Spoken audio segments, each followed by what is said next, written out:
പുതിയ അധ്യയന വർഷം ആരംഭിച്ചതോടെ രക്ഷിതാക്കളുടെ നെഞ്ചിടിപ്പ് ഇരട്ടിയായിരിക്കുകയാണ്. അതിന് കാരണം തെരുവ് നായ ശല്യം തന്നെയാണ്. പ്രഭാത സവാരിക്കിറങ്ങുന്നവരുടെ അവസ്ഥയും ഇതുതന്നെ. കയ്യിലൊരു വടിയുമായിട്ടല്ലാതെ പുറത്തിറങ്ങാൻ പറ്റാത്ത അവസ്ഥയാണ്. അത്രയുമധികം റോഡുകൾ തെരുവ് നായ്ക്കൾ കയ്യേറിയിരിക്കുകയാണ്. തെരുവുനായ ശല്യം നിയന്ത്രിക്കാൻ സുപ്രീം കോടതിയുടെ ശക്തമായ ഉത്തരവുകൾ നിലവിലുണ്ടെങ്കിലും അവയൊന്നും പ്രായോഗിക തലത്തിൽ എത്തുന്നില്ല എന്നതാണ് യാഥാർത്ഥ്യം. തെരുവുനായ്ക്കളുടെ പെരുപ്പം തടയാൻ ആവിഷ്കരിച്ച വന്ധ്യംകരണ പദ്ധതികൾ ഭൂരിഭാഗം തദ്ദേശ സ്ഥാപനങ്ങളിലും പാതി വഴിയിൽ നിലച്ചു.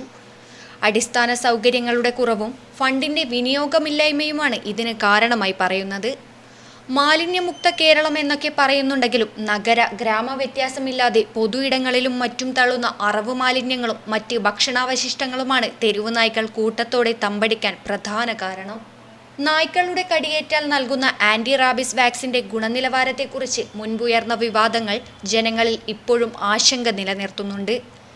വാക്സിൻ കൃത്യമായി എടുത്തിട്ടും പേവിഷബാധയേറ്റ് മരണങ്ങൾ സംഭവിച്ചത് ആരോഗ്യവകുപ്പിന്റെ പ്രതിരോധ പ്രവർത്തനങ്ങളുടെ വിശ്വാസ്യതയെ ചോദ്യം ചെയ്യുന്നതായിരുന്നു.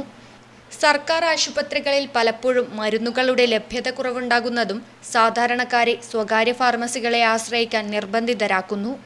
ഇതവർക്ക് വൻ സാമ്പത്തിക ബാധ്യതയാണ് വരുത്തിവയ്ക്കുന്നത്.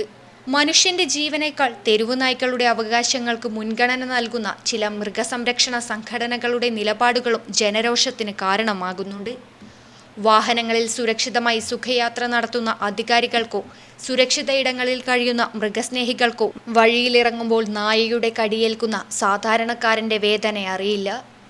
നിയമങ്ങളൊക്കെയും പുസ്തകത്താളുകളിൽ മാത്രമായി ഒതുങ്ങുകയും അധികൃതർ ഉത്തരവാദിത്തങ്ങളിൽ നിന്ന് ഒളിച്ചോടുകയും ചെയ്യുമ്പോൾ പൊതുജനങ്ങളുടെ സ്വൈര്യ ജീവിതത്തെയാണ് ഇത് സാരമായി ബാധിക്കുന്നത്. ഇതിനൊരു പരിഹാരം കണ്ടേ പറ്റൂ. ക്യാമറമാൻ പവിത്രൻ കണ്ടോത്തിനൊപ്പം അഞ്ജലി ലക്ഷ്മണൻ, നെറ്റ്വർക്ക് ന്യൂസ്.